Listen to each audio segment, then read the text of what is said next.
الرحیم والصلاة والسلام علی سید الانبیاء والمرسلین وعلی آلہ واصحابہ وعطرتہ اجمعین اما بعد فاعوذ باللہ من الشیطان الرجیم بسم اللہ الرحمن الرحیم اللہم صلی علی سیدنا و مولانا محمد الفاتح لما اغلق والخاتم لما سبق ناصر الحق بالحق والہادی الی صراطک المستقیم وعلی آلہ حق قدرہ ومقدارہ العظیم۔ بعد از حمد و صلات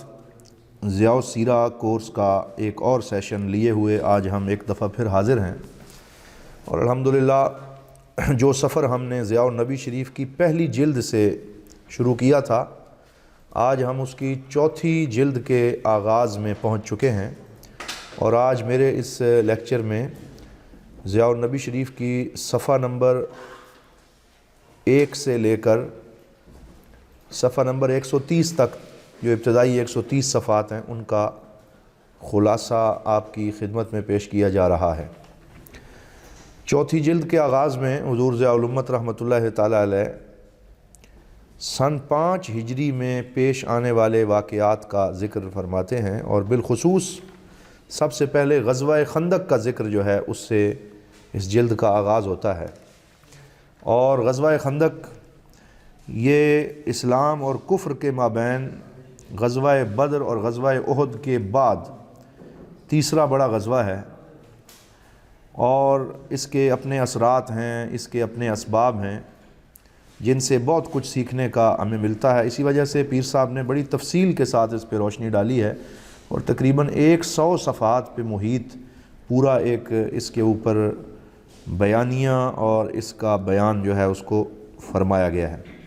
قرآن پاک میں سورۃ الاحزاب جو نازل ہوئی ہے اس کے اندر بھی اللہ رب العزت نے بڑی تفصیل کے ساتھ غزوہ خندق کے واقعات کا ذکر کیا، اسی وجہ سے غزوہ خندق کو غزوہ احزاب بھی کہا جاتا ہے۔ اور پیر صاحب رحمۃ اللہ تعالی علیہ نے اسی وجہ سے اس جلد کے سرنامے اور اس کے آغاز میں یہ والی آیت لکھ دی، وَلَمَّا رَأَى الْمُؤْمِنُونَ الْأَحْزَابَ قَالُوا هَذَا مَا وَعَدَنَا اللَّهُ وَرَسُولُهُ وَصَدَقَ اللَّهُ وَرَسُولُهُ وَمَا زَادَهُمْ إِلَّا إِيمَانًا وَتَسْلِيمًا، کہ جب مومنوں نے احزاب کو دیکھا، احزاب سے مراد وہ سارے کفر اور شرک کے لشکر ہیں جو جمع ہو کر آ گئے تھے، اور انہوں نے یکجان ہو کر اسلام پہ تابڑ توڑ حملے کی کوشش کی تاکہ ایک ہی دفعہ اسلام اور نبی اسلام صلی اللہ علیہ وسلم کی قوت و شوکت کا خاتمہ کیا جائے۔ تو ان احزاب کو دیکھ کر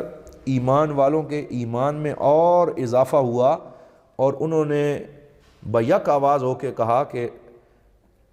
ھذا ما وعدنا اللہ ورسولہ وصدق اللہ ورسولہ، کہ جو وعدہ ہمارے ساتھ اللہ رب العزت نے فرمایا وہ وعدہ پورا ہوا، اور ہمیں اس بڑے لشکر کے اوپر بھی فتح نصیب ہوئی۔ تو آئیے اس کا اختصار سے ذکر کرتے ہیں کہ غزوہ احزاب کی سب سے پہلے چند جو ہیں وہ خصوصیات ذکر کی گئی ہیں، اور ان خصوصیات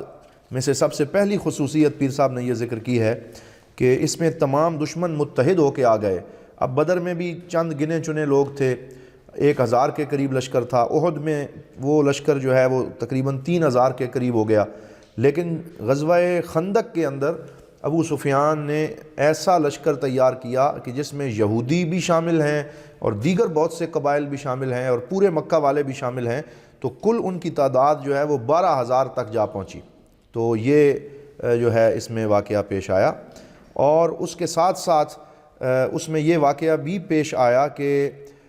دفاع کے لیے ایک انوکھا طریقہ اس میں جو ہے وہ مسلمانوں نے اس کو چنا۔ اس پہلے تو دفاع یوں ہوتا تھا کہ شہر سے باہر نکل کے بدر میں یا احد کے مقام پہ دفاع کیا جاتا تھا، لیکن اس دفعہ جو طریقہ منتخب کیا گیا دفاع کے لیے وہ کچھ یوں تھا کہ خندق کھودی گئی، تو یہ اس حوالے سے بھی ایک یونیک غزوہ تھا۔ اس کے بعد یہ بھی غزوہ خندق کی خاص بات ہے کہ اس میں دشمن کی کمر ٹوٹ گئی، اور اس کے بعد دوبارہ کبھی ان کو اسلام اور مدینہ پاک پر حملہ کرنے کی جسارت جو ہے وہ نہ ہو سکی۔ یہ 5 ہجری کے اندر 627 ہجری میں یہ غزوہ 627 عیسوی میں یہ منعقد ہوا 5 ہجری میں، اور اس کے اپنے اسباب جو ہے یہاں مفصل طریقے سے ذکر کیے گئے ہیں کہ مدینہ پاک میں دو بڑے یہودی قبائل آباد تھے، جن میں ایک بنو قریظہ تھے اور دوسرے بنو نذیر تھے، اور بنو نذیر جو ہیں یا بنو نذیر بھی دعاد کے ساتھ انہیں پڑھا گیا، ان جو میثاق مدینہ یا پیکٹ آف مدینہ جسے کہا جاتا ہے، جو حضور صلی اللہ علیہ وآلہ وسلم نے لکھا تھا، اور مدینہ پاک کے اندر تمام جو لوگ ہیں ان کے درمیان ایک ٹریٹی اور ایک معاہدہ سائن کیا تھا، جس کو the first return constitution of the world بھی کہا جاتا ہے، اور جس کو میثاق مدینہ بھی کہا جاتا ہے۔ اس کے اندر آپ نے یہودیوں کے لیے کچھ شرائط طے کی تھیں کہ آپ نے ان شرائط کے تحت رہنا ہے، اگر کوئی ہمارے اوپر حملہ کرے گا تو ہم سب نے مل کے اس کا دفاع کرنا ہے، اور ہم جو ہے وہ ایک دوسرے اپنے اپنے مذہب کے مطابق عبادت کرنے کی آزادی ہوگی، اور اس طرح کی اس میں چیزیں تھیں۔ تو بنو نذیر جو تھے یا بنو نذیر، انہوں نے اس معاہدے کی خلاف ورزی کی، ہم پچھلی جلد میں اسے پڑھ آئے ہیں۔ تو حضور صلی اللہ علیہ وسلم نے ان کو مدینہ پاک سے جلا وطن کر دیا اور ان کو نکال دیا، اور انہیں اجازت دی کہ اپنے گھر بار، اپنا کنبہ، حتیٰ کہ وہ اپنے دروازوں کے چوکھٹے جو تھے ان کو بھی اتار کے لے گئے، کوئی شے انہوں نے نہ رکھی، اور وہ چلے گئے۔ لیکن مدینہ سے نکلنے کے بعد وہ خیبر میں جا کے آباد ہوئے، اور وہاں جا کے بھی انہوں نے اسلام کے خلاف ہرزہ سرائیاں اور جو دشمنی ہے اس کو روکا نہیں ہے، بلکہ اس کو مسلسل جاری رکھا، جس کا نتیجہ یہ ہوا کہ ان دشمنیوں کی وجہ سے ہم دیکھتے ہیں کہ وہ یہ چاہتے تھے کہ ہمیں مدینہ سے نکالا گیا ہے، ہم بدلہ لیں گے اور ہم مسلمانوں کو نقصان پہنچائیں گے۔ تو ان کے تقریباً 24 رکنی وفد خیبر سے نکلتا ہے، جس میں بڑے بڑے بنو نذیر قبیلے کے یہودی ہیں، وہ مکہ جاتے ہیں، اور مکہ جا کے انہیں جنگ کے اوپر اکساتے ہیں، آمادہ کرنے کی کوشش کرتے ہیں کہ تم نے پہلے بھی بدر میں اور احد میں اگرچہ تمہیں نقصان ہوا ہے اور تمہیں منہ کی کھانی پڑی ہے، لیکن اب اگر تم مسلمانوں پہ مدینے میں حملہ کرو تو ہم یہودی بھی تمہارے ساتھ ہوں گے، دیگر قبائل کو بھی ہم ساتھ ملائیں گے اور تمہیں بڑی فتح ہوگی، اور ان کو لالچ بھی دیا کہ ہم اس میں تمہیں جو ہے وہ بڑی فتح دیں گے، اور انہیں یہ کہا کہ ہمارا ایک قبیلہ بنو قریظہ وہ مدینہ میں موجود ہے، پیچھے سے وہ حملہ کریں گے، آگے سے آپ حملہ کریں، تو اس طریقے سے ہم مسلمانوں کو شکست دیں گے۔ تو پھر یہ بھی پیر صاحب نے لکھا ہے، یہ جو یہودی 24 رکنی وفد وہاں گیا، انہوں نے جھوٹ بولتے ہوئے، جب انہوں نے ابو سفیان نے پوچھا کہ یہ بتاؤ کہ تم تو اہل کتاب ہو، کیا تمہارے نزدیک حضور صلی اللہ علیہ وسلم کی رسالت برحق ہے، یا تمہاری کتابوں میں لکھا ہوا ہے کہ وہ سچے رسول ہیں؟ تو وہ جانتے تو تھے کہ حضور سچے ہیں، لیکن انہوں نے اپنے مطلب کے لیے جھوٹ بولا اور کہنے لگے کہ نہیں، تم جو بت پرست ہو وہ مسلمانوں سے افضل ہو۔ اور پیر صاحب نے پروفیسر ولسن کے حوالے سے لکھا ہے کہ اس نے اپنی کتاب تاریخ الیہود فی بلاد العرب، اس کے اندر یہ لکھا ہے کہ آج تک یہودی جو ہیں وہ اندر سے اس بات پہ پشیمان ہیں، بلکہ ان کو پشیمان ہونا چاہیے کہ ان کے بڑوں نے اس وقت جو ہے وہ جھوٹ بولا، اور جھوٹ بول کر بہت بڑا ظلم کا ارتکاب کیا۔ اور قرآن پاک نے ان کے اس جھوٹ کی کلی کھولی اور کہا الم تر الی الذین اوتوا نصیبا من الکتاب یؤمنون بالجبت والطاغوت ویقولون للذین کفروا ہؤلاء اہدی من الذین آمنوا سبیلا، کہ دیکھو ان ظالموں کو کہ انہوں نے طاغوت اور سرکشی کرتے ہوئے جو ہے وہ یہ کہہ دیا کافروں کو کہ تم زیادہ ہدایت پہ ہو مسلمانوں سے بھی۔ تو یہ ان کی اس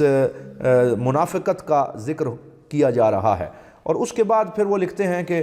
مکہ والوں کو، ابو سفیان کو انہوں نے راضی کر لیا، پھر وہ نکلے، بنو غطفان قبیلہ جو ہے اس کو بھی لالچ دے کے ساتھ ملا لیا، اور اس کے ساتھ اور بھی بڑے بڑے قبائل ساتھ ملائے، تو کل تعداد 12,000 افراد پہ مشتمل ہو گئی، جس میں یہودی، بنو غطفان، بنو مرہ اور بنو کلب، اور اس کے علاوہ اور بھی بہت سارے قبیلے شامل تھے۔ اور یہ مکہ سے نکلے اور مر الزہران نامی ایک مقام پہ جمع ہو گئے، اور انہوں نے ان سارے قبائل کو ساتھ ملا لیا، اور 12,000 کا لشکر مدینے پہ چڑھائی کرنے دوڑا۔ اور ابو سفیان نے ایک خط لکھا، حضور صلی اللہ علیہ وسلم کی بارگاہ میں بھیجا۔ علامہ المقریزی کے حوالے سے پیر صاحب نے اس خط کا متن بھی ذکر کیا ہے، جس کا لب لباب یہ تھا کہ پہلے ہمیں بڑی شکست ہوئی ہے، اب ہم اپنے خداؤں لات اور عزا کی قسم اٹھا کے کہتے ہیں کہ ایک لشکر ہم لا رہے ہیں، ہم مدینے کی اینٹ سے اینٹ بجا دیں گے، اور اس دفعہ جو ہے وہ تو حضور صلی اللہ علیہ وسلم نے پھر اس خط کا جواب دیا کہ تم آ جاؤ، تمہیں بڑی غلط فہمی ہے، فتح ہماری ہوگی اور تمہارے بت پاش پاش ہو جائیں گے۔ تو اس موقع پہ پھر حضور صلی اللہ علیہ وسلم کو پتہ چل گیا تھا کہ وہ آ رہے ہیں، کیونکہ سرکار دو عالم صلی اللہ علیہ وسلم نے اپنے کچھ لوگوں کو مختلف قبائل میں ڈیوٹی دے رکھی تھی کہ وہاں کی خبر دیتے رہنا، جاسوسی کرتے رہنا۔ تو یہ جو CID کا محکمہ ہے، یہ شروع سے حضور صلی اللہ علیہ وسلم نے اس کی ضرورت کو محسوس کیا، اور پہلے دن سے ہی اسلام میں باقاعدہ اس کا ایک وجود ہمیں ملتا ہے کہ جنگوں کے اندر جنگیں صرف تلوار سے نہیں لڑی جاتی، صرف قوت سے نہیں لڑی جاتے، بلکہ اس کے لیے آپ کو جو ہے وہ ایجنسیز کی اور CIDs کی اور رپورٹرز کی اور جاسوسوں کی بہرحال ضرورت رہتی ہے، اور یہ ایک ٹرک ہے جنگ کا جس سے بالکل بے دخل ہونا یہ درست نہیں ہے، بلکہ اس کو استعمال کرنا چاہیے۔ تو حضور کو پتہ چل چکا تھا صلی اللہ علیہ وسلم کہ وہ آ رہے ہیں، تو سرکار نے مشورہ کیا، اور مشورہ سب سے لینا یہ بھی سرکار دو عالم کی سنت ہے، اور سیرت النبی کا ایک بہت بڑا سبق ہے کہ سرکار دو عالم صلی اللہ علیہ وسلم ہر موقع پہ مشورہ لیا کرتے تھے کہ ہمیں بتاؤ کہ کیا کرنا چاہیے۔ حالانکہ آپ نبی ہیں، آپ چاہتے تو بالکل واضح طور پہ آپ فرما دیتے اور اسی پہ عمل کیا جاتا، لیکن آپ مشورہ لیتے۔ اور اس موقع پہ حضرت سلمان فارسی رضی اللہ تعالیٰ عنہ، جو مدینہ پاک میں پہلے ان کے اسلام کا ذکر گزر چکا ہے، انہوں نے حضور نبی رحمت صلی اللہ علیہ وسلم کو یہ مشورہ دیا کہ ہمارے ہاں ملک فارس میں جب کوئی دشمن اس طرح شہر پہ حملہ کرتا تو خندق کھودی جاتی۔ حضور صلی اللہ علیہ وسلم نے ان کے مشورے کو پسند فرمایا، 10 آدمیوں کی ڈیوٹی لگائی، اور 40 گز خندق جو ہے وہ 10 آدمیوں کے ذمہ لگا دی کہ 40 گز تم نے کھودنی ہے، 40 گز تم نے کھودنی ہے۔ اور جتنے لوگ بھی خندق کھودنے والے تھے وہ 5 گز چوڑی اور 5 گز گہری خندق جو ہے وہ کھودا کرتے تھے۔ تو یہ جو ہے اس سارے سلسلے کو ذکر کیا گیا ہے۔ تو میں یہ گزارش کر رہا تھا کہ خندق کھودنے کا حکم دیا گیا، اور اس میں 5 گز چوڑی اور 5 گز گہری 40 گز کی خندق 10 آدمی کھودتے تھے، اور یہ سلسلہ جاری رہا۔ اور اس دوران حضور صلی اللہ علیہ وسلم کے بڑے معجزات ظاہر ہوئے، اور سرکار دو عالم صلی اللہ علیہ وسلم کی شانوں کا ظہور ہوا، اور یہ بڑا پڑھنے والا باب ہے۔ میں سب شرکاء سے کہوں گا کہ خصوصی اس پہ توجہ دیں اور اس کو پڑھیں کہ اس میں اصل میں سرکار کی شانوں کا ظہور ہوا۔ سب سے پہلے تو یہ دیکھا گیا کہ سرکار دو عالم صلی اللہ علیہ وآلہ وسلم جو ہیں وہ اس طریقے سے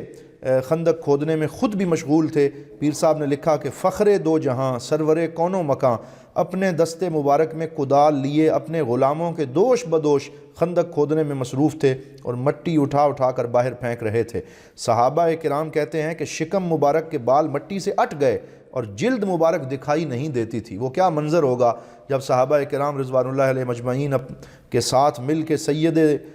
مرسلین خاتم النبیین صلی اللہ علیہ وسلم خود جو ہے وہ خندق کھود رہے تھے، اور بھوک سے نڈال تھے سارے لوگ۔ اور اس وقت سرکار دو عالم صلی اللہ علیہ وسلم ان کا یہ منظر دیکھ کے ساتھ ساتھ یہ شعر پڑھتے تھے اور خندق کھودتے تھے کہ ان العیش عیش الآخرہ فاغفر الانصار والمہاجرہ، بے شک زندگی تو آخرت کی زندگی ہے، اے میرے رب انصار پہ بھی رحم فرما اور مہاجرین کی بھی بخشش فرما۔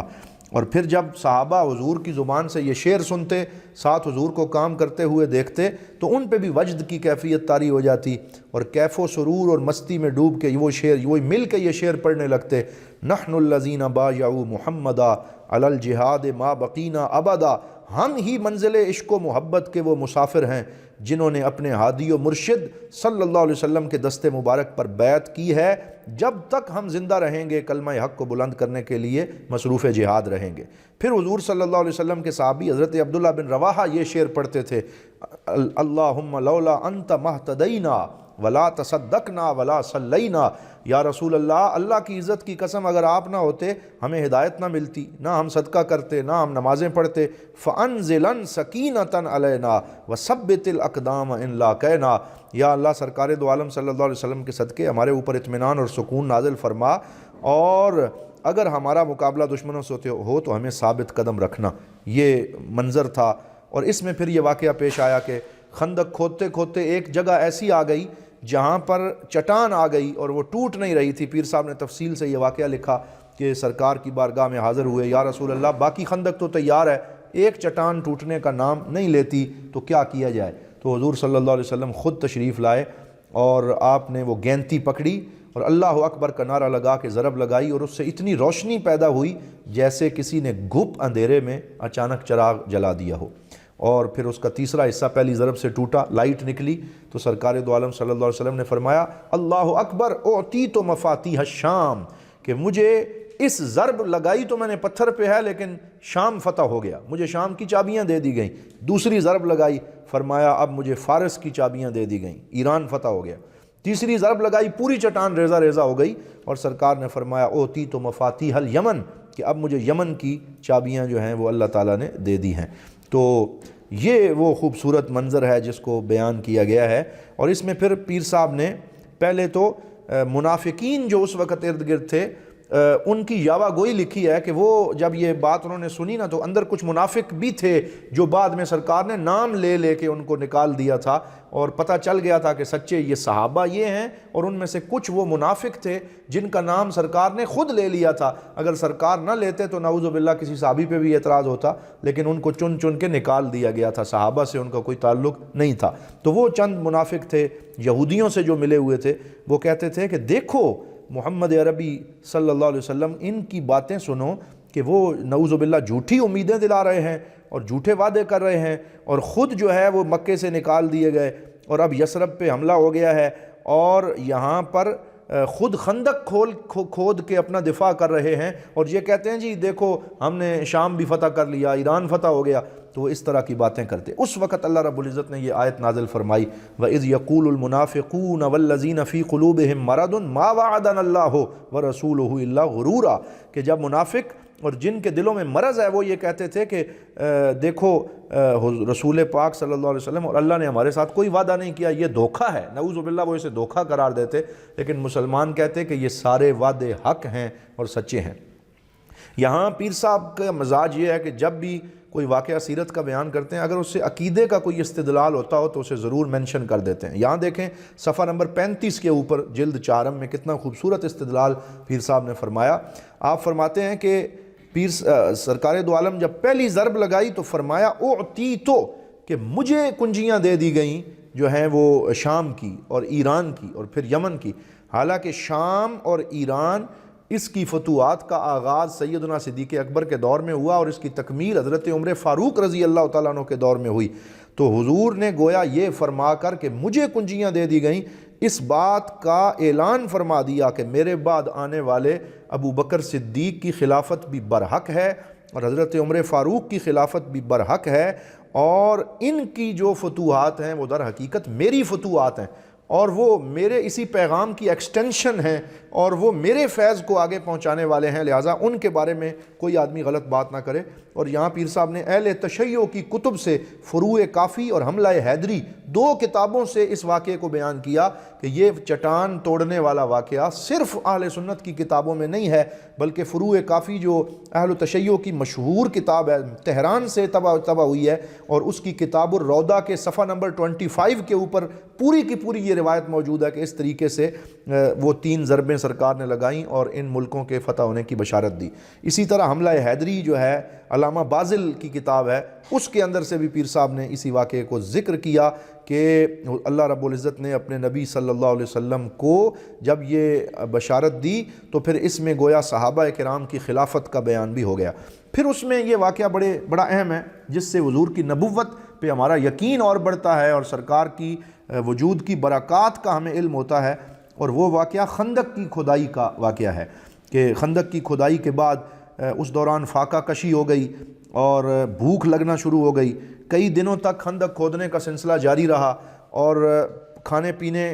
کا جو ہے وہ اتنا اہتمام نہیں تھا، سخت سردی تھی، یخ بستہ ہوائیں چل رہی تھیں، پتھریلی زمین میں خندق کی کھدائی کا کام بڑے جوش و خروش سے جاری تھا، اور جب یہ مکمل ہونے کے قریب آیا تو چٹانیں توڑ کر مٹی کھود کر تنگاریاں بھر بھر کے باہر پھینکنے کا یہ جو عمل تھا، اس سے بہت زیادہ تھکاوٹ ہو گئی صحابہ کرام کو، اور خود رسول اکرم صلی اللہ علیہ وسلم نے اپنے شکم اقدس پہ 2 پتھر باندھ رکھے تھے تاکہ پسلیوں کو اور وجود کو سہارا رہے اور کچھ بوجھ پیٹ میں محسوس ہو کہ کوئی تسلی ہو جائے۔ تو اس وقت حضرت جابر رضی اللہ تعالیٰ عنہ کا یہ واقعہ جو ہم سنتے رہتے ہیں، پیر صاحب نے یہاں بڑی ڈیٹیل سے لکھا کہ وہ اپنے گھر گئے اور اپنی زوجہ سے کہا کہ سارے صحابہ بڑی محنت کر رہے ہیں، بالخصوص سرکار دو عالم صلی اللہ علیہ وسلم کو میں نے بڑی جو ہے وہ محنت میں دیکھا ہے، نقاہت ہوگی آپ کو، تو کوئی کھانا تیار کرو۔ تو اس نے کہا کہ میرے پاس چند سیر جو ہیں اور ایک بکری کا بچہ بھی ہے، تو آپ نے اس بکری کو ذبح کیا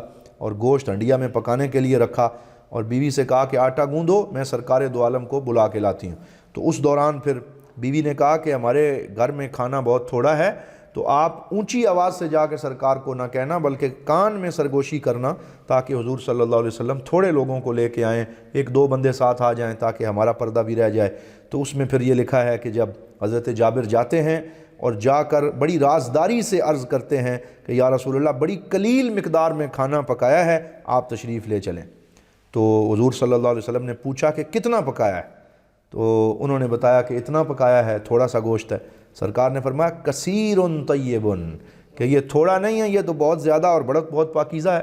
آپ چلیں۔ تو جب حضرت جابر نکلے، پیچھے سے سرکار نے بلند آواز سے اعلان فرمایا، اے خندق والو، جابر نے تمہارے لیے کھانا پکایا ہے، آؤ سب آ کے کھاؤ۔ تو پورے صحابہ کی جماعت کو لے کے حضور نکلے۔ تو پیر صاحب کے یہاں جملے سنیں کتنے خوبصورت، کہ رسول مکرم آگے آگے تھے اور لوگ پیچھے پیچھے جا رہے تھے۔ میں شرم کے مارے پانی پانی ہو رہا تھا کہ اور میری حالت کو بس اللہ جانتا تھا۔ میں نے دل میں کہا خلق خدا آ گئی، خدا بڑی رسوائی ہوگی، چند سیر جو اور ایک چھوٹی سی بکری کا بچہ۔ تو جب میں گھر پہنچا، میں نے اپنی بیوی سے کہا کہ پوری جماعت آ رہی ہے۔ تو پیر صاحب لکھتے ہیں کہ اے نیک بخت، یہ جو ہماری بہنیں ہمیں سن رہی ہیں، میں ان کے لیے یہ جملے کہہ رہا ہوں کہ ایک خاتون اور ایک جو مسلمان بہن ہے، اس کا جذبہ کیا ہونا چاہیے اور کتنا اس کی ایمانی بصیرت کیا ہونی چاہیے کہ اس بیوی نے حضرت جابر رضی اللہ تعالیٰ عنہ سے کہا کہ کیا سرور دو عالم صلی اللہ علیہ وسلم نے آپ سے پوچھ لیا تھا کہ ہمارے پاس کتنا کھانا ہے؟ تو انہوں نے عرض کیا ہاں سرکار نے پوچھا تھا اور میں نے بتا دیا۔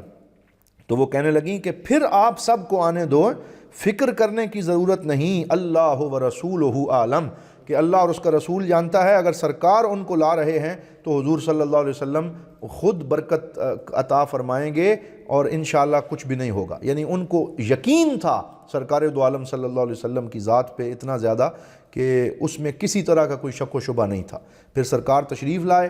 اور گوندے ہوئے آٹے میں اپنا لعاب دہن ڈالا، اور آپ نے ہنڈیا کے اندر بھی لعاب دہن ڈالا۔ تو اس سے یہ پتہ چلتا ہے کہ سرکار دو عالم صلی اللہ علیہ وسلم کی جو ذات ہے اسے اپنے جیسا نہیں سمجھنا چاہیے، بلکہ سرکار دو عالم صلی اللہ علیہ وسلم کو ایکسٹرا آرڈینری اور بہت زیادہ کثیر شانیں اللہ رب العزت نے عطا فرمائی ہیں، معجزات عطا فرمائے ہیں، ان کو سراپا نور بنایا ہے۔ تو آپ صلی اللہ علیہ وسلم نے لعاب دہن شامل کیا ہے آٹے میں اور ہنڈیا میں، اور پھر فرمایا کہ 10 بندوں کو بلاتے جاؤ اور ان کو یہ کھانا کھلاتے جاؤ۔ تو وہ 10 لوگ آتے گئے اور کھاتے گئے، حتیٰ کہ 1500 صحابہ نے حضرت جابر بن عبداللہ کے دسترخوان سے کھانا کھایا، اور بعض روایت میں ہے 1000 سے زیادہ، بعض روایات میں ہے 1500 صحابہ۔ اور جب سارے کھا چکے تو حضور صلی اللہ علیہ وسلم نے فرمایا کہ اب یہ کھانا مدینے میں بھی تقسیم کر دو۔ تو یہ جو ہے اس کو شیخان سے مراد ہے امام بخاری، امام مسلم، امام حاکم، امام طبرانی، سب نے اس حدیث کو ذکر کیا ہے، اور بڑی تفصیل سے پیر صاحب نے بھی بیان کیا۔ کیوں بیان کیا؟ کہ اس سے ہمارا ایمان یقین اور پختہ ہوتا ہے۔ تو صلی اللہ علیہ وعلی آلہ و اصحابہ اجمعین، اللہ تعالی ہمیں سرکار دو عالم کی شانوں پہ اسی طرح نثار ہونے کی توفیق عطا فرمائے۔ پھر کھجوروں کا ایک ڈونگا جو ہے اسی دوران ایک صحابی لے کے آئے، اور وہ بھی سرکار نے بلایا، اور یہ نعمان بن بشیر کی ہمشیرہ یہ روایت کرتی ہیں کہ وہ کھجوروں کا ڈونگا جو ہے اسے بھی لے لیا اور اس کو ایک بڑے سے دسترخوان پہ ڈال دیا، اور پھر سب سے فرمایا کہ اب آتے جاؤ اور کھاتے جاؤ، اور وہ کھجوریں بھی پورے لشکر کے لیے کافی ہو گئیں۔ اسی طرح ایک حلوہ بنتا ہے آج بھی مدینہ پاک میں کھجوروں کا، اس کو حیث کہا جاتا ہے اور حیثہ بھی کہتے ہیں۔ تو اس کے بارے میں روایت ہے کہ ام عامر ایک صحابیہ تھیں، انہوں نے وہ بنا کے سرکار دو عالم صلی اللہ علیہ وسلم کے لیے بھیجا، اور آپ اپنے خیمے میں حضرت سیدہ ام المومنین ام سلمہ کے پاس جلوہ گر تھے، تو پہلے حضرت ام سلمہ کو دیا، انہوں نے تھوڑا کھایا، اور پھر سرکار دو عالم نے پورے لشکر کو وہ حلوہ بھی کھلایا۔ تو یہ سارے معجزات جو ہیں یہ ان دنوں میں ظاہر ہوئے۔ 6 دنوں میں خندق کی کھدائی مکمل ہوئی، اور پھر جب خندق پوری مکمل ہو گئی تو سرکار دو عالم صلی اللہ علیہ وسلم نے کچھ گڑیاں بنی ہوئی تھیں، یعنی پہاڑی نما جگہیں تھیں اور کچھ اس طرح کے مورچہ نما، تو جتنی بھی خواتین مدینہ کی تھیں ان کو ان مختلف مورچوں میں اور گڑیوں میں وہاں رکھ دیا تاکہ یہ محفوظ رہیں، اور پورے مدینہ پاک میں مختلف سڑکوں کے مین روڈ جو تھے وہاں پہ دیواریں سی بنا دیں، یعنی پورا ایک مدینہ مورچہ بند ہو گیا۔ اور پھر جب وہ لشکر ان کا پہنچ گیا تو لشکر نے سامنے آ کے بہت بڑے دو حصوں میں مجتمع الاسیال ایک جگہ جہاں مدینہ کا سیلابی پانی یا بارشوں کا پانی جمع ہوتا تھا، بہت بڑا گراؤنڈ تھا، وہاں وہ جمع ہو گئے اور انہوں نے وہاں آ کے اپنا لاؤ لشکر لگا دیا۔ تو جب سامنے آئے اور خندق کو دیکھا، وہ تو آئے تھے کہ ہم 12,000 ہیں اور ہم ایسے بجلی کی سپیڈ سے آئیں گے اور مدینہ پاک سے ایک دفعہ گزر جائیں گے اور نعوذ باللہ تباہی بربادی کر دیں گے، لیکن جب سامنے خندق دیکھی تو ان کے اوسان خطا ہو گئے۔ وہ آج تک عربوں نے ایسا ٹرک نہیں دیکھا تھا، ایسی محنت نہیں دیکھی تھی کہ پورے کا پورا رستہ جو ہے وہ ایک خندق بن گیا، نہ گھوڑا پار آ سکتا ہے، نہ کوئی بندہ اس کو پار کر سکتا ہے، تو وہاں انہوں نے پڑاؤ کر لیا۔ تو اب جب ان کے رستے بند ہو گئے تو انہوں نے سازشیں کرنی شروع کر دیں کہ اب ہم ایسے تو فتح نہیں کر سکتے۔ تو یہ 1 مہینے تک محاصرہ مدینہ کا جاری رہا ہے، 1 مہینہ 30 days وہ باہر آ کے بیٹھے رہے اور صحابہ کرام اندر رہے، اور دن رات وہ مشکل سے گزرے مدینہ پاک میں، کیونکہ کوئی پتہ نہیں کسی وقت کیا ہو جائے۔ تو پھر انہوں نے یہ دیکھا کہ جب 10-15 دن گزر گئے کہ کس طریقے سے توڑا جائے ان مسلمانوں کو، تو پیچھے سے بنو قریظہ کے وہ لوگ جو ابھی تک مسلمانوں کے اس معاہدے پہ کاربند تھے اور پرامن طریقے سے رہ رہے تھے، ان کے ساتھ ملاقات کرنے کے لیے وہ گئے اور انہوں نے جو ہے وہ سازش بننے کی کوشش کی، جس کی تفصیل یہاں پہ پیر صاحب نے بڑی اچھے انداز میں ذکر کی ہے۔ اور یہاں پر یہ واقعہ لکھا کہ ہر روز وہ کوشش کرتے تھے کہ کسی طرح یہ خندق کراس ہو جائے۔ تو ایک بندہ تھا جس کا نام تھا عمرو ابن عبد ود، جو بہت بڑا عرب کا مشہور جنگجو اور شاہ سوار تھا۔ تو ایک دن اس نے اپنے گھوڑے کو دور سے ریس لگاتے ہوئے آیا اور کسی طریقے سے وہ ایک جگہ سے خندق کراس کر کے اندر آ گیا مدینے میں، اور آتے ہی اس نے للکارنا شروع کر دیا، ہے کوئی میرے ساتھ مقابلہ کرنے والا؟ تو اس وقت بہت بڑی اس کی شہرت تھی، بہت بڑا پہلوان سمجھا جاتا تھا۔ تو اس کا مقابلہ کرنے کے لیے حضور صلی اللہ علیہ وسلم کے شیر، اللہ کے شیر حضرت علی المرتضیٰ کرم اللہ وجہہ الکریم تلوار لہراتے ہوئے سامنے آ گئے۔ سرکار دو عالم صلی اللہ علیہ وسلم نے روکا بھی صحیح کہ اے علی آپ نہ جائیں کیونکہ یہ بڑا خطرناک ہے، لیکن حضرت علی سرکار دو عالم پہ اپنی جان نثار کرنے کو اپنے لیے فخر سمجھتے تھے اور بہت بڑے شاہ سوار تھے، ان سے بڑا شاہ سوار کون ہو سکتا ہے؟ آپ سامنے آ گئے۔ تو وہ جو عمرو ابن عبد ود تھا، وہ اور حضرت علی کے والد حضرت ابو طالب آپس میں ان کی دوستی بڑی اچھی رہی تھی، اس وجہ سے وہ کہنے لگا کہ اے علی اگر آپ ان کے بیٹے ہیں ابو طالب کے تو آپ میرے سامنے نہ آئیں، میں آپ کو نہیں مارنا چاہتا کیونکہ آپ کے والد سے میرا بڑا اچھا تعلق تھا۔ تو حضرت علی نے فرمایا کہ میں تمہیں 2 ہی موقع دیتا ہوں، یا اسلام قبول کر لو یا مرنے کے لیے تیار ہو جاؤ۔ تو وہ بڑا پورا واقعہ پیر صاحب نے لکھا ہے کہ وہ غصے سے بھرا ہوا اپنے گھوڑے سے نیچے اتر آیا، چھلانگ لگائی، اور اس نے تو یہ سمجھا کہ میں پہلی دفعہ ہی حضرت علی کا نعوذ باللہ سر جو ہے وہ قلم کر دوں گا، لیکن آپ نے آگے بڑھ کے جب اس پہ ضرب لگائی تو اتنا زیادہ گرد و غبار اڑا کہ دونوں شاہ سوار اس گرد و غبار میں گم ہو گئے، اور سارے صحابہ ایک دفعہ پریشان ہو گئے کہ جب یہ گرد چھٹے گی تو پتہ نہیں باہر کون زندہ نکلے گا۔ اندر سے صرف تلواروں کی آواز آتی تھی اور گردہ ہی گردہ اڑتا تھا، اور تھوڑی دیر کے بعد اللہ اکبر کی صدا بلند ہوئی، اور جب وہ گرد چھٹی تو حضرت علی شیر خدا رضی اللہ تعالی عنہ اپنی تلوار کو لہراتے ہوئے آپ باہر نکلے اور دیکھا کہ وہ جو عمرو ابن عبد ود ہے اس کو درمیان سے اس کی خود اور اس کے جو اس نے زرہ پہنی تھی اس سمیت چیر کے رکھ دیا، اور آپ جو ہے وہ باہر تشریف لائے۔ تو اس وقت آپ نے رجزیہ اشعار بھی پڑھے اور حضور صلی اللہ علیہ وسلم نے حضرت علی کی بہت زیادہ تعریف فرمائی۔ یہاں میں صرف ایک جملہ جو ہے وہ پڑھنا چاہتا ہوں کہ کیونکہ عمرو ابن عبد ود بہت بڑا شاہ سوار تھا اور حضرت علی رضی اللہ تعالی عنہ پھر آپ کا مقابلہ کون کر سکتا ہے؟ پیر صاحب نے اس وقت یہ جملہ لکھا کہ سارا کفر سارے اسلام کے مد مقابل تھا، کہ ایک طرف سارا کفر ہے اور حضرت علی کے وجود میں سارا اسلام گویا اس کے سامنے کھڑا ہے۔ تو حضرت علی کے ساتھ آپ کی عقیدت یہاں سے ظاہر ہوتی ہے کہ آپ نے حضرت علی کے وجود کو سارا اسلام قرار دیا اور پھر ان کو یہ فتح نصیب ہوئی۔ پھر اس کے بعد یہ آپ لکھتے ہیں کہ جو بنو نذیر کا سردار تھا اس کا نام تھا حیی بن اخطب، یہ اس کا پورے کے پورے اس پلاننگ کا مرکزی کردار ہے، حیی بن اخطب۔ تو یہ کسی طریقے سے چھپ چھپا کے بنو قریظہ کے پاس پہنچتا ہے تو کعب جو ان کا سردار تھا جس کا نام تھا کعب بن اسد بنو نذیر کا، تو جو بنو قریظہ کا سردار تھا کعب بن اسد، وہ اس نے دیکھا کہ یہ اب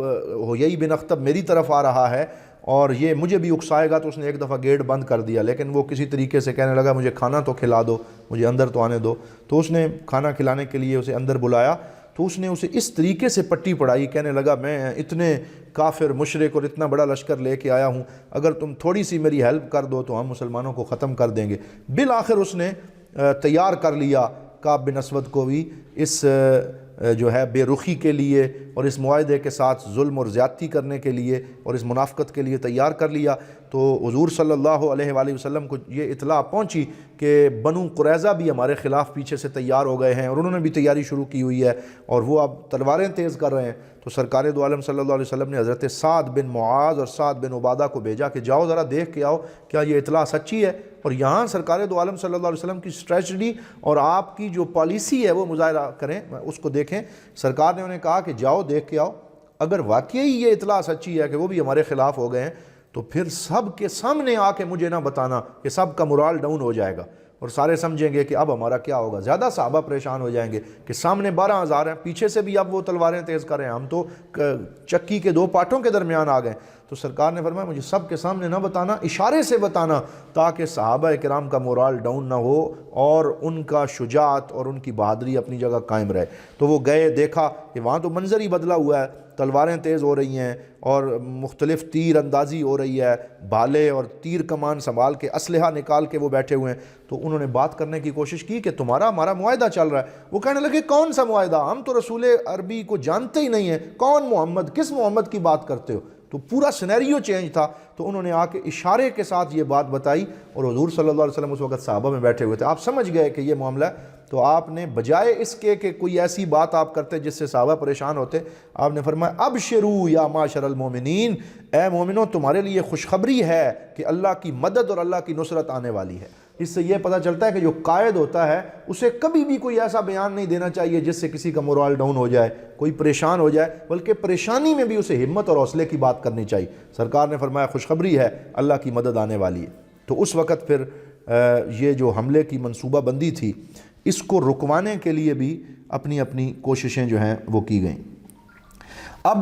جب انہوں نے دیکھا کہ ایک دن رات کے وقت انہیں کہا کہ تم پیچھے سے حملہ کرو بنو قریظہ کو اور ہم سامنے سے کریں گے، حضور صلی اللہ علیہ وسلم کو پتہ چل گیا کہ ہمارے اوپر حملے کی منصوبہ بندی ہو رہی، تو سرکار نے سلمہ بن اکوع جو صحابی تھے اور ان کے ساتھ سلمہ بن اسلم رضی اللہ تعالیٰ عنہ، ان کو 200 مجاہدین اور زید بن حارثہ جو صحابی رسول تھے انہیں 300 مجاہدین دیے۔ وہ ساری رات مدینے میں چکر لگاتے رہے، نعرے لگاتے رہے تاکہ دشمنوں کو پتہ چلے کہ ہم جاگ رہے ہیں۔ تو اس وقت جو ہے وہ حضور نبی رحمت صلی اللہ علیہ وسلم کے ان صحابہ نے ساری راتیں جاگ کر گزاریں اور مدینہ پاک کا تحفظ کیا۔ صحابہ باہر پہرا دیتے تھے، نعرے لگاتے تھے، جاگتے تھے اور چکر لگاتے تھے، اور حضور کیا کرتے تھے، مصلے پہ کھڑے ہو کر ساری رات عبادت کرتے، سجدے میں سر رکھ کے مدینہ پاک کے اور صحابہ کے تحفظ کے لیے دعائیں مانگتے، فرماتے اللہم فادفع عنا شرہم وانصرنا علیہم واغلبہم ولا یغلبہم احد غیرک، یا اللہ ان کے اوپر ہمیں غالب کر دے اور تیرے علاوہ ان پہ کوئی غالب نہ آئے اور اس شر سے ہمیں معافی عطا فرما۔ تو یعنی ساتھ دعا کی طاقت جو ہے اس کی اہمیت کا احساس دلایا کہ اس کو بھی ساتھ رکھنا چاہیے، صرف اپنی قوت بازو پہ ہی پورا بھروسہ جو ہے وہ نہیں کرنا چاہیے۔ پھر اس کے بعد اس میں مختلف واقعات پیر صاحب نے ذکر کیے، صحابہ کرام کی جانیں ساری ذکر کی، اور پھر ساتھ ساتھ آپ نے یہ ذکر کیا کہ حضرت صفیہ جو حضور صلی اللہ علیہ وسلم کی پھپھی جان ہے ان کی بہادری ذکر کی کہ ایک دن انہوں نے دیکھا کہ بنو قریظہ کا یہودی نکل کے آیا، جہاں خواتین ٹھہری ہوئی ہیں وہاں چکر لگا رہا ہے۔ تو آپ سمجھ گئیں کہ اگر اسے پتہ چل گیا ہے کہ یہاں پہ زیادہ لوگ حفاظت والے موجود نہیں ہیں اور اس نے واپس جا کے یہودیوں کو بتا دیا تو وہ رات کو حملہ کر دیں گے۔ تو وہ حضور کی پھپھی جان حضرت صفیہ رضی اللہ تعالی عنہا آپ باہر نکلیں اور ایک ڈنڈا لے کر اتنی زور سے اس کے سر میں مارا کہ وہ وہیں پہ ڈھیر ہو کے ختم ہو گیا۔ پھر اس کے سر کو کاٹ کے یہودیوں کے قلعے کے اندر پھینک دیا تاکہ انہیں پتہ چل جائے کہ یہاں تو دفاع کرنے والے بڑے لوگ موجود ہیں اور کوئی جرأت نہ کر سکے۔ تو عورتوں اور خواتین کی جو ہے وہ بھی یہاں پہ بیان کی، اور یہ بھی بیان کیا کہ ایک ایسا دن بھی آیا کہ دشمنوں کے حملے کا اتنا ڈر تھا کہ سرکار دو عالم اور صحابہ کرام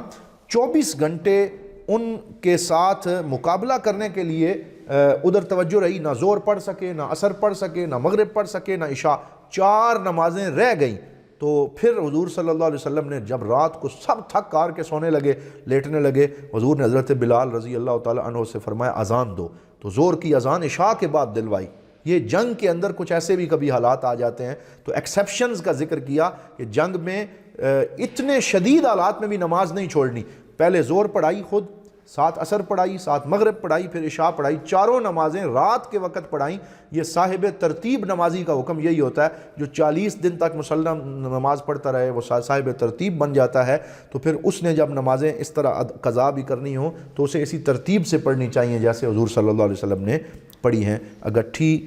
4-5 نمازیں پڑھائیں۔ اور یہاں پہ صحابی فرماتے ہیں وَصَلَّى كُلُّ صَلَاةٍ كَأَحْسَنِ مَا كَانَ يُصَلِّيهَا فِي وَقْتِهَا، کہ کیونکہ اب 4 نمازیں اکٹھی پڑھ رہے تھے، لیکن اس کے باوجود حضور صلی اللہ علیہ وسلم نے ہر نماز کو حسن و خوبی سے ادا کیا جس طرح حضور صلی اللہ علیہ وآلہ وسلم کا معمول تھا۔ پھر یہاں پہ یہ بھی موجود ہے کہ جو منافقین تھے وہ کھسکنے لگے آہستہ آہستہ جب انہوں نے دیکھا کہ اب حالات ٹائٹ ہوتے جا رہے ہیں۔ اور پھر آپ نے یہ لکھا کہ نعیم بن مسعود ایک صحابی ہیں، ان کا بہت بڑا کردار ہے اس جنگ کے اندر، ان کا نام آپ یاد رکھیں۔ نعیم بن مسعود یہ قبیلہ بنو غطفان کے ایک نوجوان تھے، ان دنوں میں وہ مسلمان ہوئے اور حضور صلی اللہ علیہ وسلم سے کہنے لگے یا رسول اللہ میری قوم کو ابھی پتہ نہیں چلا کہ میں نے اسلام قبول کیا ہے، تو اگر آپ فرمائیں تو میں کوئی جنگی ٹیکنیک یوز کر سکتا ہوں، آپ کی کوئی مدد کر سکتا ہوں۔ تو سرکار نے فرمایا کہ ٹھیک ہے، جو کر سکتے ہو ان کو آپس میں توڑنے کی کوشش کرو، کیونکہ ابھی تو وہ تمہیں کافر ہی سمجھتے ہیں۔ تو یہ کہتے ہیں الحرب خدعہ، کہ جنگ کے اندر ایسی ٹیکنیک اور ایسے ٹرک یوز کرنا جائز ہیں کہ جن کے ذریعے دشمن کا حوصلہ پست کیا جا سکے۔ تو نعیم بن مسعود نے بڑا کلیدی کردار ادا کیا۔ یہ پہلے بنو قریظہ کے پاس گئے جو مدینہ میں پیچھے تلواریں تیز کر رہے تھے، انہیں کہا کہ تمہیں یہ جو مکہ سے لوگ آئے ہیں اور یہودی، انہوں نے تمہارے ساتھ ساز باز کی ہے، تمہیں اپنے ساتھ ملایا، لیکن میں تمہیں یہ مشورہ دیتا ہوں کہ تم ان سے 20-25 جو بڑے بڑے چند لوگ ہیں وہ سیکیورٹی کے طور پہ مانگ لو اور انہیں اپنے پاس بند کر لو، ایسا نہ ہو کہیں یہ اگر جنگ میں شکست ہو تو یہ تمہیں اکیلا چھوڑ کے بھاگ جائیں اور تمہارے بیوی بچے تمہارے ساتھ ہیں، یہ تو سارے کٹ مر جائیں گے، لہٰذا تم سیکیورٹی کے طور پہ ان سے کچھ بندے مانگو اور انہیں بعد میں واپس کر دینا۔ یہ انہیں بات کی اور ادھر یہ بات ابو سفیان کے کانوں میں ڈالی کہ مجھے یہ پتہ چلا ہے کہ بنو قریظہ والے جو ہیں رسول پاک صلی اللہ علیہ وسلم کے پہلے تو انہوں نے معاہدہ توڑنے کی کوشش کی ہے، پھر انہیں اپنے انجام کا ڈر لگا تو انہوں نے رسول پاک صلی اللہ علیہ وسلم سے بات کی ہے کہ آپ ہم سے راضی ہو جائیں۔ حضور مان نہیں رہے تھے تو انہوں نے یہ کہا ہے کہ ہم 20-25 کافر منگا کے آپ کو دیتے ہیں، آپ انہیں قتل کر دیں تاکہ بطور ضمانت آپ کو یقین آ جائے کہ ہم آپ کے ساتھ ہیں۔ تو وہ پھر سے ادھر معاہدہ بحال کرنا چاہ رہے ہیں، اس لیے اگر وہ تم سے کچھ بندے مانگیں تو انہیں نہ دینا۔ تو ایسے دونوں طرف انہوں نے جا کے بات کی اور واقعتاً جب انہوں نے آپس میں انہیں کہا کہ اب حملہ کرتے ہیں تو بنو قریظہ نے کہا کہ ٹھیک ہے پہلے 20-25 بندے ہمیں دو تو پھر ہم جو ہے تمہاری بات کا یقین کریں گے۔ ابو سفیان نے وہ بندے دینے سے انکار کر دیا، جس کی وجہ سے دونوں کا آپس میں اتحاد پارا پارا ہو گیا۔ اور جب 1 مہینہ گزر گیا اور پھر اس کے باوجود فتح نہیں ہو رہی تھی اور دشمن جو ہے ان کا جو راشن پانی ہے وہ بھی ختم ہو رہا تھا اور وہ بھی تھک گئے تھے اور 1 مہینے کا محاصرہ جب ہو گیا، اس وقت پھر اللہ رب العزت کی مدد کیسے آئی؟ اور وہ یہ مدد آئی کہ ایک رات آئی اور جب وہ سارے جو ہے وہ سونے کی یا حملہ کرنے کی تیاری کر رہے تھے، اتنا شدید طوفان آیا، اتنی شدید ہوا چلی کہ ان کے خیموں کی تنابیں اکھڑ گئیں اور جو ہانڈیاں تھیں وہ الٹی ہو گئیں اور اتنی مٹی اڑی کہ ان کی آنکھوں اور منہ میں مٹی جانے لگی، یہاں تک کہ انہیں کچھ سمجھ ہی نہ آئی کہ ہم نے کیا کرنا ہے۔ اور ابو سفیان جو قائد تھا وہ خود گھوڑے پہ بیٹھا اور اس کے گھوڑے کی رسی ابھی قلعے پہ بندھی ہوئی تھی، تلوار سے اسے کاٹ کے وہ دوڑ گیا۔ جب وہ دوڑا تو باقی بھی سارے دوڑ گئے اور اللہ رب العزت کی طرف سے ایک ایسی مدد شامل حال ہوئی جس کی وجہ سے وہ پورے کا پورا لشکر بھاگ گیا۔ جب صبح ہوئی تو دیکھا کہ وہاں چند ہنڈیاں ہیں اور چند جو ہے وہ لکڑی کی کچھ چیزیں پڑی ہیں اور خیمے اکھڑے ہوئے پڑے ہیں اور سارے کا سارا لشکر جا چکا ہے۔ اور اللہ رب العزت نے 1 مہینے کی شدید محنت کے بعد مسلمانوں کو اپنی مدد سے فتح عطا فرمائی۔ اور اس وقت سرکار دو عالم صلی اللہ علیہ وسلم نے یہ دعا فرمائی، اللہم منزل الکتاب سریع الحساب اہزم الاحزاب اللہم اہزمہم وانصرنا۔ اور اس وقت جب صحابہ بہت زیادہ خوف میں ان دنوں میں ہوتے تھے تو آ کے حضور صلی اللہ علیہ وآلہ وسلم کو عرض کرتے یا رسول اللہ کوئی دعا بتائیں، تو حضور انہیں یہ دعا سکھاتے، اللہم استر عوراتنا و آمن رواتنا، اللہم استر عوراتنا و آمن رواتنا، یا اللہ ہمارے خوف کو امن میں بدل دے اور ہماری پردہ پوشی فرما۔ تو صحابہ کہتے ہیں جو ہی ہم یہ دعا کرتے تو ہمارا سارا خوف دور ہو جاتا۔ تو یہاں پر یہ ذکر کیا گیا ہے کہ جن لوگوں کی شہادت ہوئی وہ تقریباً 6 لوگ تھے جو اس جنگ کے اندر شہید ہوئے، کیونکہ جنگ تو پراپر ہوئی نہیں ہے، صرف محاصرہ ہوا مدینہ پاک کا، اور پھر حضور صلی اللہ علیہ وآلہ وسلم جو ہیں اور جو کفار ہیں ان کی طرف سے صرف 2 بندے اس میں مارے گئے۔ اور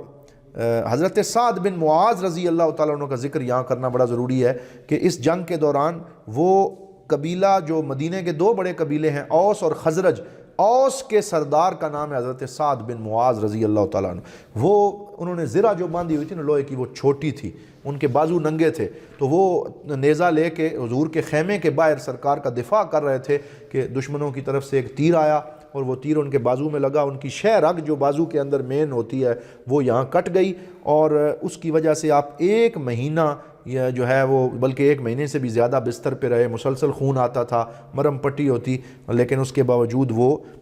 بستر پہ رہے۔ تو ان کی شہادت پھر آخر میں ہوئی، لیکن شہادت سے پہلے انہوں نے ایک بہت بڑا کردار ادا کیا، اور وہ کردار جو ہے وہ یہ ہے کہ حضور صلی اللہ علیہ وآلہ وسلم ابھی غزوہ خندق سے فارغ ہوئے تھے اور پتہ چلا کہ دشمن بھاگ گئے ہیں، اور ابھی اپنا سامان رکھنے کی اور ریسٹ کرنے اور آرام کرنے کا ارادہ کر رہے تھے کہ حضرت جبرائیل امین آ گئے۔ انہوں نے کہا یا رسول اللہ ابھی تک ہم فرشتے جو ہیں ہم نے اپنے ہتھیار نہیں کھولے، آپ نے اتنی جلدی ہتھیار کھولنے کا ارادہ کر لیا ہے، تو ابھی تو ہم ان دشمنوں کو بھگا کے فلاں جگہ تک میں انہیں چھوڑ کے آیا ہوں، اللہ نے ہماری ڈیوٹی لگائی تھی، ان کو ہم نے بھگا دیا۔ لیکن اللہ تعالیٰ آپ کو فرما رہا ہے کہ وہ بنو قریظہ والے جنہوں نے آپ کے معاہدے کی خلاف ورزی کی ہے، آپ کو نعوذ باللہ قتل کرنے کی سازش کی ہے، مدینے کی اینٹ سے اینٹ بجانے کی سازش کی ہے، آپ اس وقت تک ہتھیار نہ کھولیں جب تک کہ بنو قریظہ والوں کو سزا نہ دے لیں۔ تو حضور نے سارے صحابہ کو اعلان کیا کہ جو بندہ بھی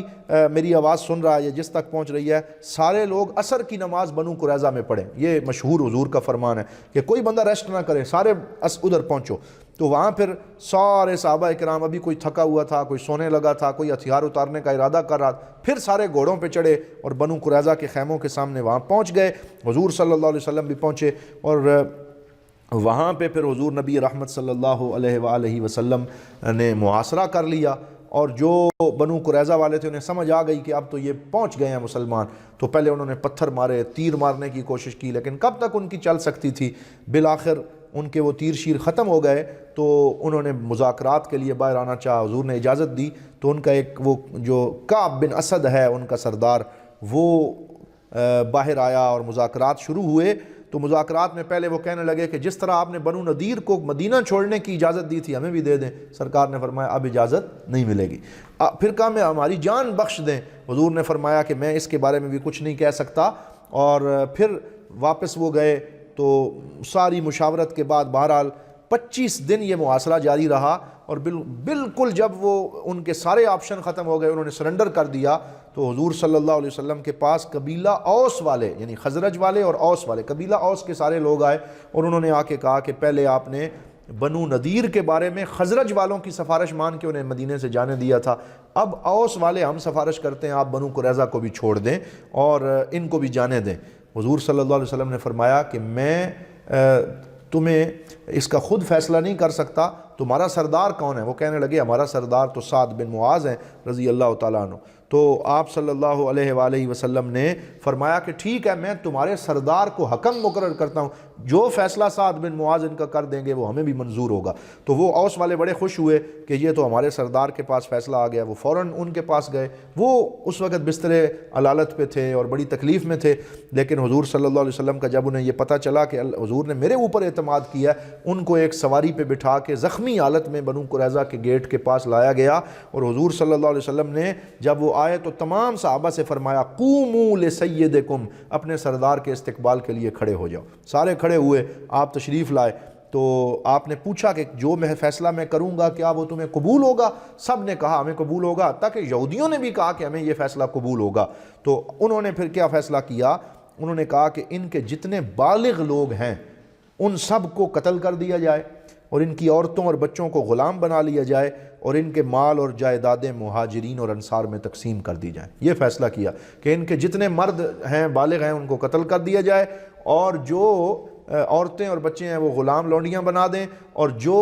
ان کی جائیدادیں یا ان کا مال ہے وہ صحابہ میں تقسیم ہو جائے۔ تو حضور نے فرمایا لَقَدْ حَكَمْتَ فِيهِمْ بِحُكْمِ اللَّهِ مِنْ فَوْقِ سَبْعَةِ أَرْقِعَةٍ کہ تم نے ان کے بارے میں وہ فیصلہ کیا ہے جو اللہ نے 7 آسمانوں کے اوپر فیصلہ کیا، یعنی تم نے اللہ کے فیصلے کا اعلان کیا، اللہ نے تمہارے دل میں یہ بات ڈالی ہے۔ اب اس پہ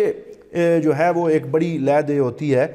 اس کی طرف میں بعد میں آتا ہوں۔ پہلے یہاں حضرت ابو لبابہ کا ذکر پیر صاحب نے کیا ہے کہ یہ حضرت ابو لبابہ جو ہے یہ بنو قریظہ کے ساتھ ان کا ایک دوستانہ تعلق تھا، تو اسی دوران اس سے سزا سنائے جانے سے پہلے انہوں نے کہا کہ ابو لبابہ کو ہمارے پاس بھیجیں، صحابی تھے، حضور نے فرمایا جاؤ ان کی بات سنو۔ تو جب یہ گئے وہاں دیکھا کہ وہ سارے عورتیں مرد ان کے ارد جمع ہو گئے، اور پوچھا کہ ہم کیا کریں، کیا رسول اللہ صلی اللہ علیہ وسلم سے بات چیت کریں؟ تو انہوں نے زبان سے تو کچھ نہ کہا، لیکن ہاتھ سے ایسے گلے کی طرف اشارہ کیا، جس کا مطلب یہ تھا کہ اگر حضور کے پاس جاؤ گے تو وہ تمہیں ختم کرنے کا حکم دیں گے۔ یہ اشارہ تو کر بیٹھے، پھر انہیں خیال آیا کہ مجھ سے یہ کتنی بڑی جو ہے وہ ہو گئی، زیادتی ہو گئی، میں نے حضور کی اجازت کے بغیر یہ بات غلط جو ہے یہ کر لی۔ تو انہوں نے اپنے آپ کو جا کے، یعنی جب ان کو اپنی غلطی کا احساس ہوا، بجائے اس کے کہ رسول پاک صلی اللہ علیہ وسلم کے پاس جا سے، اتنے شرمندہ ہوئے کہ خاموشی سے گئے اور اپنے آپ کو جا کے مسجد نبوی کے ریاض الجنہ کے اندر جو ستون ہے اس کے ساتھ باندھ لیا، رسیوں سے جکڑ لیا کہ جب تک میرا اللہ جو ہے وہ میرے لیے معافی کا اعلان نہیں کرے گا، رسول اللہ صلی اللہ علیہ وسلم میری معافی کا اعلان نہیں کریں گے، میں بندہ رہوں گا۔ تو حضور نے جب پتہ چلا، سرکار نے فرمایا اگر تو میرے پاس آتا تو میں اس کی مغفرت کی دعا کرتا، اب اگر خود ہی اس نے اللہ تعالیٰ سے معافی مانگی ہے تو جب تک اللہ تعالیٰ کی طرف سے اس کی معافی نازل نہیں ہوتی تو میں بھی اس کے بارے میں کچھ نہیں کر سکتا۔ 6 دن اور 6 راتیں حضرت ابو لبابہ اس ستون سے بندے رہے۔ ان کی بیوی آتی اور آ کے نماز کے وقت انہیں کھولتی، نماز پڑھاتی، کھانا کھلاتی، اور نماز پڑھنے کے بعد پھر انہیں وہ خود باندھ دیا، ان کی بیوی انہیں باندھ کے چلی جاتی۔ 6 دن اور 6 راتیں وہاں بندے رہے۔ آج بھی وہ ستون ریاض الجنہ کا حصہ ہے، اور اسے استن ابو لبابہ یا استوانہ توبہ بھی کہا جاتا ہے، کہ جہاں توبہ کے لیے وہ اپنے آپ کو انہوں نے باندھے رکھا۔ اور پھر جس دن حضرت ام سلمہ فرماتی ہیں جو سرکار کی زوجہ ہیں کہ حجرے میں میرے پاس سرکار بیٹھ کے کھانا تناول فرما رہے تھے، اچانک حضور کا چہرہ خوشی سے چمک اٹھا، تو میں نے عرض کیا کہ یا رسول اللہ کس بات کی خوشی ہے؟ تو کہا کہ حضرت جبرائیل ابھی آئے ہیں اور ابو لبابہ کی توبہ اللہ نے قبول کر لی ہے، تو وہ توبہ اس کی نازل ہوئی۔ تو حضرت ام سلمہ میں اتنی خوش ہوئی، میں نے کہا یا رسول اللہ اگر مجھے اجازت دینا تو میں جا کے خود یہ ابو لبابہ کو بات بتانا چاہتی ہوں۔ تو اس وقت ابھی پردے کے احکامات نازل باقاعدہ نہیں ہوئے تھے، تو اس طرح اجازت تھی کہ جو خواتین ہیں وہ دوپٹہ سر پہ لے کے تو وہ سامنے بھی آ جایا کرتی تھی۔ تو حضرت ام سلمہ نے وہیں دروازے سے کھڑے ہو کے حضرت ابو لبابہ کو خوشخبری سنائی کہ اللہ تعالیٰ نے تیری توبہ قبول کر۔ تو سارے صحابہ ان کو کھولنے کے لیے دوڑے۔ تو یہ کیسا ایک محبت کا منظر ہے کہ انہوں نے عرض کیا کہ اب مجھے کوئی اور نہ کھولے، یطلقنی بیدہ، میں چاہتا ہوں رسول اللہ خود اپنے ہاتھوں سے آ کے میری رسیاں کھولیں۔ تو پھر سرکار دو عالم صلی اللہ علیہ وسلم نے خود کرم فرمایا، اور دل نواز آقا علیہ السلام نماز صبح ادا کرنے کے بعد جب تشریف لائے تو ان کے پاس سے گزرے اور زنجیر کھول کر انہیں آزاد کیا۔ اور اس وقت پیر صاحب نے یہ شعر لکھا ہے کہ تو غنی از ہر دو عالم من فقیر، روز محشر عذرہائے من پذیر، گر تو می بینی حسابم ناگزیر، از نگاہ مصطفیٰ پنہاں بگیر، کہ انسان کو اپنی غلطی کا خود احساس ہو جائے، وہ توبہ کر لے تو اللہ تعالیٰ اس پہ کتنا کرم فرماتا ہے۔ بس آخری 1-2 باتیں میں یہاں عرض کر رہا ہوں کہ پھر جب یہ تقریباً 600-700 بندہ بنو قریظہ کا نوجوان اور ان کے مرد اور جو تھے وہ بالغ، انہیں قتل کیا گیا، گڑھے کھودے گئے اور وہاں گڑھوں کے پاس انہیں لایا جاتا، ان کی گردنیں کاٹ کے ان گڑھوں میں ڈالا جاتا، اوپر سے مٹی ڈال کے بھر دی جاتی۔ تو 600-700 افراد اس وقت قتل کیے گئے، اور باقی جو ہے وہ مال غنیمت بنا۔ تو اس میں پھر اب یہاں پیر صاحب نے بڑی ڈیٹیل سے تقریباً 5-7 صفحات پہ مشتمل وہ بات لکھی ہے کہ اب جو مستشرقین ہیں یا یہودی ہیں، آج تک ان کے گلے سے اب یہ بات نہیں اترتی، اور وہ بار بار اس پہ لکھ رہے ہیں، اعتراض کرتے ہیں کہ دیکھیں جی اتنی بڑا جو یہ ایک جو ہے اس کو وہ جینوسائیڈ کہتے ہیں کہ دیکھیں ہماری نسل کشی ہوئی ہے اور اتنے ہمارے لوگ قتل کیے گئے ہیں، اور وہ اس پہ بڑا اعتراض کرتے ہیں۔ تو پیر صاحب نے لکھا ہے کہ یہ عادلانہ حکم ہے، یہ ظالمانہ حکم نہیں ہے، اور اس پہ پیر صاحب نے پھر پوری ڈیٹیل سے وہ تاریخ لکھی ہے کہ پہلے میثاق مدینہ ٹریٹی سائن ہوا، اور اس ٹریٹی میں خود وہ بنو قریظہ اور بنی نذیر اس کا حصہ تھے، اور انہوں نے سب اس کو مانا اور اس کو انڈوز کیا، اور پھر 5 سال تک وہ اس معاہدے کے مطابق پرامن طریقے سے رہ رہے تھے، اور حضور نے انہیں سارے حق دیے ہوئے تھے، بلکہ ان کا دفاع کرتے تھے، اور اگر کوئی ان کو گزند پہنچانے کی کوشش کرتا سرکار دو عالم صلی اللہ علیہ وسلم خود آگے ہوتے، لیکن حضور ان کی جان اور مال اور آبرو اور عزت کا تحفظ ہو رہا تھا، لیکن انہوں نے ان 5 سالوں میں مسلسل منافقت اور ایذار ثانی کے عمل کو جاری رکھا۔ حضور کو شہید کرنے کی سازش کی، بنو نذیر کے پاس جب سرکار گئے، اس کا ذکر ہو چکا، اوپر سے دیوار سے پتھر حضور پہ گرانے کی سازش کی، اللہ نے سرکار کو آگاہ فرمایا، حضور صلی اللہ علیہ وسلم محفوظ رہے۔ اسی طرح بنو قریظہ نے اس موقع پہ بدترین عہد شکنی کی کہ کافروں کے ساتھ مل کے سرکار دو عالم صلی اللہ علیہ وسلم کو جو ہے وہ پیچھے سے اور وہ آگے سے ایسے بالکل بند کر کے مدینہ میں مارنے کا وہ ان کے اوپر دیکھیں نا جرم ثابت ہو گیا، اس جرم کا انہوں نے اعتراف کر لیا۔ آج بھی دنیا کی بڑی بڑی عدالتیں جو ہیں وہ اس طرح کی جو بغاوت والا جرم ہوتا ہے اس کے اوپر وہ یہی سزا دیتی ہیں کہ ان کو لٹکایا جاتا ہے، ایسے لوگوں کو ختم کیا جاتا ہے۔ تو یہ حضور صلی اللہ علیہ وسلم کا برحق فیصلہ تھا، اور اس کے اوپر پوری ڈیٹیل سے اگر آپ پڑھنا چاہیں تو یہاں پہ پیر صاحب نے لکھا ہے، اور آپ لکھتے ہیں کہ کینسر زدہ عضو کو کاٹنا،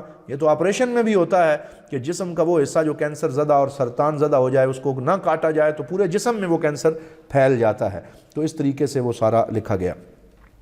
پھر حضرت سعد بن معاذ کی وفات کا پیر صاحب نے لکھا کہ جب ان کا وصال ہوا تو حضور صلی اللہ علیہ وسلم نے فرمایا اہتز عرش الرحمن، کہ اللہ کا عرش بھی لرز اٹھا اس بندہ مومن کے وصال سے، اور سرکار نے خود ان کا جنازہ پھر پڑھایا اور خود ان کو اپنے ہاتھوں سے ان کا جنازہ اٹھایا، اور کہا کہ فرشتے جو ہیں وہ بھی ان کے جنازے میں شریک تھے۔ اور پھر غزوہ خندق اور غزوہ بنو قریظہ کے وقت جو شرعی احکامات ثابت ہوتے ہیں ان کے اوپر آپ نے کلام کیا ہے کہ اجتہاد یہاں سے ثابت ہوتا ہے کہ صحابہ کو کہا کہ عصر کی نماز تم وہاں پڑھنا، تو کچھ نے وہاں پڑھا اور کچھ نے یہ سمجھا کہ عصر تک پہنچنا ہے اور نماز راستے میں پڑھ لی، تو اجتہاد کی گنجائش۔ پھر مال غنیمت کی تقسیم کا مسئلہ جو ہے وہ لکھا، اور اس کے بعد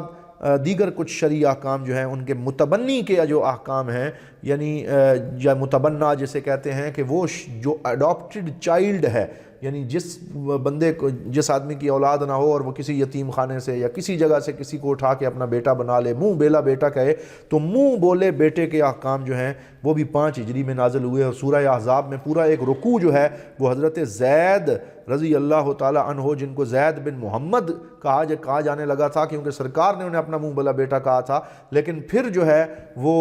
حضور صلی اللہ علیہ وسلم نے جب قرآن کی یہ آیات نازل ہوئیں تو ان کو زید بن حارثہ فرمانا شروع کر دیا، تو ان کے بارے میں بھی تفصیل سے ذکر کیا گیا ہے۔ پھر کچھ وہ دشمنان اسلام جو قتل ہوئے ان میں ابو رافع کا قتل، کہ وہ اپنے قلعے میں موجود تھا، سرکار کے چند غلاموں نے اجازت لی اور وہ گستاخ رسول تھا، اور ابو رافع کے قلعے میں کس طرح پہنچے، کس طرح اسے واصل جہنم کیا اور واپس آئے اور حضور صلی اللہ علیہ وسلم سے دعائیں لیں۔ خالد بن سفیان ایک دشمن تھا جو کہ ایک لشکر لے کے مدینے کی طرف آ رہا تھا، تو سرکار دو عالم نے فرمایا کون اس کا سر قلم کرے گا؟ تو عبداللہ بن انیس رضی اللہ تعالیٰ عنہ حضور کے نوجوان صحابی اجازت لے کے گئے اور بڑے ایک طریقے کے ساتھ اس کا سر قلم کیا، واپس تشریف لائے۔ حضور نے فرمایا افلح الوجہ، کہ یہ اس گستاخ کا سر قلم کر کے آ رہا ہے، یہ کامیاب آ رہا ہے۔ اور پھر حضور نے ایک لاٹھی اور عصا ان کو عطا فرمایا کہ قیامت کے دن یہ لے کے آنا، تو یہ لے کے میں تجھے جنت میں داخل کروں گا۔ تو یہ بڑا خوبصورت واقعہ یہاں پیر صاحب نے اس کا ذکر کیا ہے کہ پھر وہ جو عصا مبارک تھا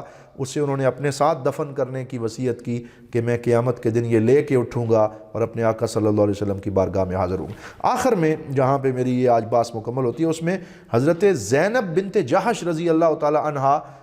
کیونکہ پہلے ان کی شادی حضرت زید بن حارثہ سے ہوئی تھی، اور پھر حضور صلی اللہ علیہ وسلم کو اللہ کے حکم سے جب زید بن حارثہ رضی اللہ تعالیٰ عنہ نے طلاق دے دی تو حضرت زینب رضی اللہ تعالی عنہا کو سرکار نے اپنے عقد زوجیت میں لیا، تو اس کے اوپر چند آیات نازل ہوئی ہیں جن پہ مستشرقین نے اعتراض کیا ہے، اور وہ یہ کہتے ہیں کہ نعوذ باللہ ایک دن سرکار گئے تو آپ کی نظر حضرت زینب کے اوپر پڑی اور سرکار کو وہ پسند آ گئیں، اور پھر حضور نے طلاق دلوا کے اور خود شادی کی۔ تو اس طرح کا سرکار دو عالم صلی اللہ علیہ وسلم کی ذات پہ نعوذ باللہ اعتراض کرنے کی مستشرقین نے اور یورپی چند علماء نام نہاد جو ہیں انہوں نے کوشش کی ہے۔ تو پیر صاحب نے اس کا بڑا مفصل جواب لکھا ہے، اور وہ ضیاء القرآن شریف میں بھی ہے، اور یہاں بھی تقریباً 10 صفحات پہ مشتمل وہ پوری بحث آ گئی ہے، جس کو صفحہ نمبر 80 سے لے کے 90 کے درمیان آپ اس کو پڑھ سکتے ہیں۔ اور اس کا خلاصہ یہ ہے کہ پیر صاحب نے لکھا ہے کہ یہاں اصل میں مسئلہ یہ نہیں تھا، مسئلہ یہ تھا کہ ان نے ایک غلط رسم ڈال رکھی تھی کہ جس کو وہ منہ بولا بیٹا کہتے تھے اسے وراثت میں بھی حق دیتے تھے، اور پھر اس کے ساتھ وہی تعلقات ہو جاتے تھے جو ایک رضائی بیٹے کے ساتھ ہوتے ہیں، حرمت مصاہرت قائم ہوتی تھی، اور پھر وہ جو ہے اس کے لیے وہ ساری خواتین نامحرم ہو جاتی ہیں، اور اس طرح کے معاملات۔ تو قرآن پاک اور اللہ رب العزت نے لیجسلیشن اور قانون بنانے کے لیے یہ حکم دیا کہ جو منہ بولا بیٹا ہے نہ وہ وراثت میں اس طرح حصہ دار ہوگا، اور نہ ہی پھر اس کی طلاق یافتہ جو ہے اس کے ساتھ شادی کرنا ناجائز ہوگا، بلکہ اس کے ساتھ اگر کوئی نکاح کرنا چاہے تو کر سکتا ہے۔ تو اس قانون سازی کے لیے سرکار دو عالم صلی اللہ علیہ وسلم کو یہ حکم دیا، اور آپ نے اللہ کے حکم سے وہ نکاح فرمایا، اور اس میں نعوذ باللہ کوئی ذاتی غرض شامل نہیں تھی، اور رسول پاک صلی اللہ علیہ وسلم اس سے بالکل پاک ہیں، اور آپ صلی اللہ علیہ وسلم نے جو کام کیا ہے وہ اللہ رب العزت کے حکم سے کیا۔ پھر حضرت سیدہ ام حبیبہ رضی اللہ تعالیٰ عنہ سے جو سرکار نے نکاح فرمایا ہے، اور وہ پہلے میں نے ایک دن اپنے لیکچر میں ذکر کیا کہ وہ حبشہ میں تھیں، اور سرکار دو عالم صلی اللہ علیہ وسلم نے یہاں سے نجاشی کو خط لکھا، اور نجاشی حضور کا وکیل بنا، اور اس نے 400 دینار حق مار ادا کیا، اور جو ہے حضرت ام حبیبہ سے سرکار دو عالم صلی اللہ علیہ وسلم کا نکاح یہ بھی 5 ہجری میں ہوا ہے۔ پھر زلزلہ ایک مدینہ پاک میں 5 ہجری میں آیا، اس کا ذکر کیا، اور سرکار نے فرمایا یہ جو زلزلے آتے ہیں یہ توبہ کا موقع ہوتا ہے، تو تم توبہ کرو، اللہ نے توبہ کا موقع دیا ہے، تو یہ بھی لکھا۔ پھر گھڑ دوڑ کے بارے میں لکھا کہ سرکار کو گھوڑوں کی دوڑ بڑی پسند تھی، اور گھوڑوں سے آپ کا ایک بڑا شغف تھا۔ پھر یہ لکھا کہ 5 ہجری میں حج فرض ہو گیا تھا، لیکن پھر وہ باقاعدہ حج سرکار نے 10 ہجری میں جا کے کیا، اور یہ فرضیت کے بعد اس کو مؤخر رکھا اور اس کی حکمتیں لکھیں۔ پھر چاند گرہن کے حوالے سے لکھا کہ چاند جو ہے اس کو جب گرہن لگتا تھا تو وہ لوگ بڑے پریشان ہوتے اور تانبے کے برتن کاٹنا شروع کر دیتے، تو حضور صلی اللہ علیہ وسلم نے فرمایا جب چاند گرہن لگے تو اس کو یہ نہ سمجھو کہ نعوذ باللہ کسی کی موت کی وجہ سے لگا ہے، بلکہ اس وقت تم صلاۃ الخسوف پڑھا کرو، اور وہ اس کی۔ پھر 6 ہجری کے اندر جو چند سریے ہوئے ہیں، سریے سے مراد جو غزوات یا چند خفیہ مشن سرکار دو عالم صلی اللہ علیہ وسلم نے روانہ فرمائے، ان کا بڑی تفصیل کے ساتھ یہاں پہ ذکر کیا گیا ہے۔ تو اسی کے ساتھ میں جو ہے اپنی گفتگو کا اختتام کرتا ہوں۔ آپ نے آج غزوہ خندق اور اس کے احوال جو ہیں ان کو آپ نے دیکھا ہے، اور اس کے ساتھ ساتھ جو چند تشریعی احکام اس موقع پہ نازل ہوئے ان کا ہم نے ذکر کیا ہے۔ اللہ رب العزت ہمیں ان تمام چیزوں پہ عمل کرنے کی توفیق عطا فرمائے۔ والسلام علیکم ورحمۃ اللہ وبرکاتہ۔